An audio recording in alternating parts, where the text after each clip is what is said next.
It seems like you've had, with some of your policy, a pretty transparent push for that, what's called the teal vote. Would you agree?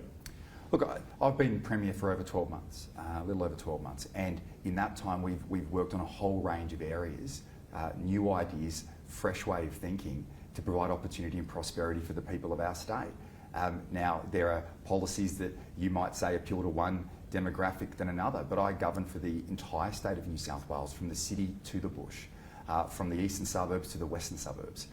I'm driven every day to make everyone's life easier and better, and that's whether the reforms, our childcare reforms, our pre-K education reforms, our healthcare reforms, our property tax changes, giving first home buyers the choice of either paying that upfront stamp duty or a smaller annual amount.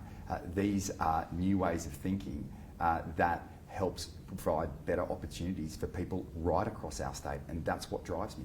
Do you feel the pressure of the last coalition government on the mainland? No, I know, particularly at a national cabinet level, that it's important that the values that I hold as a Liberal are values of aspiration and opportunity that are important in terms of driving the success of our state. I'm also proud of the fact that we've also been able to lead national debates and create national change, and I think as a government we've done very well. There are challenges that are coming, as you know, higher inflationary environment, interest rates rising, and I believe it's only the Liberals and Nationals that have the economic plan to help people in the short term, but ultimately as well set our state up for future success. I'm not here about the next election. I'm not here to govern for the next election. I'm here to govern for the next generation, and that's what I'm focused on.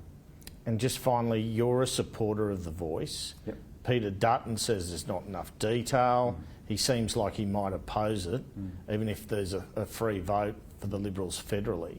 What would be your message to him about it, in terms of why you support it as a Liberal? Well, I support it as a Liberal in principle because I think being able to consult with our First Nations people in respect of matters that affect them is incredibly important.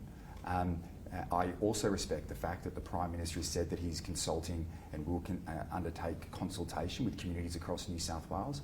I think this is a time where we should be united as a country, but we should also have a respectful debate.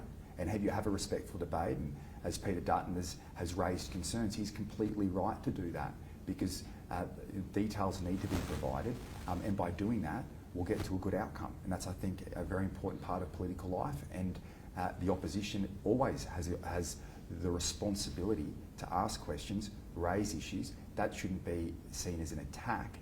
It should be encouraged so we can work together to create positive change. And would you see state and regional voices that a New South Wales government would respond to? Well, I think let's deal with the referendum that's coming to the country, and let's work together. Every state and territory leader has supported in principle this position. I think that's a positive thing, but there are always going to be different concerns. Our job is to listen to those concerns, and the Prime Minister will do that through consultation, and then hopefully we get an outcome that unites our country. And even recently on Australia Day, I think one of the sad things at the moment is that we always have these divisive debates. We should be united, and we should celebrate and reflect on everything that's great about our country. Having different opinions is not a bad thing, it's a very good thing. Premier Perrottet, thank you for your time. Thanks, Andrew.